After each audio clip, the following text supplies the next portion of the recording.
ভালোবাসার টানটাই আসলে একটা মানে অন্যরকম, ঠিক আছে? তো ভালোবাসাটা এমন একটা জিনিস, দেখেন এই ভাইটার সাথে আমার পরিচয় হয়েছে ফেসবুক থেকে।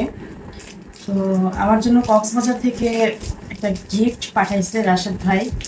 দেখি গিফটটা কি আছে, কি কি দিছে আমার ভাই আমার জন্য।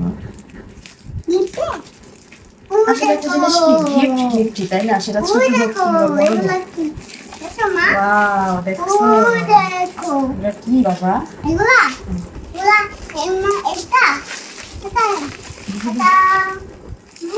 এটা হচ্ছে কি আচার, কক্সবাজারের আচার পাঠিয়েছে আমার জন্য। থ্যাংক ইউ রাশেদ ভাইকে, অনেক অনেক ধন্যবাদ, অনেক অনেক ভালোবাসা।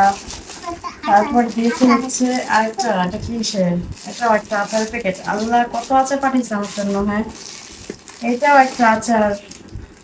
কত আচার দিছে, আর আমারে বলছে তেমন কিছু দেই নাই।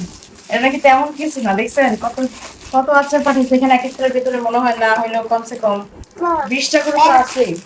আর এইটা হচ্ছে আমার একটা পছন্দের খাবার, ভাই যদিও জানে, চিংড়ির বালা চাও, ঠিক আছে? এর জন্য এখান থেকে দেখেন কত বড় একটা প্যাকেট ডিব্বা পাঠাইছে।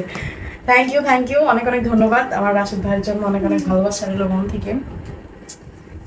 আঙ্কেলকে বলো থ্যাংক ইউ। সবাই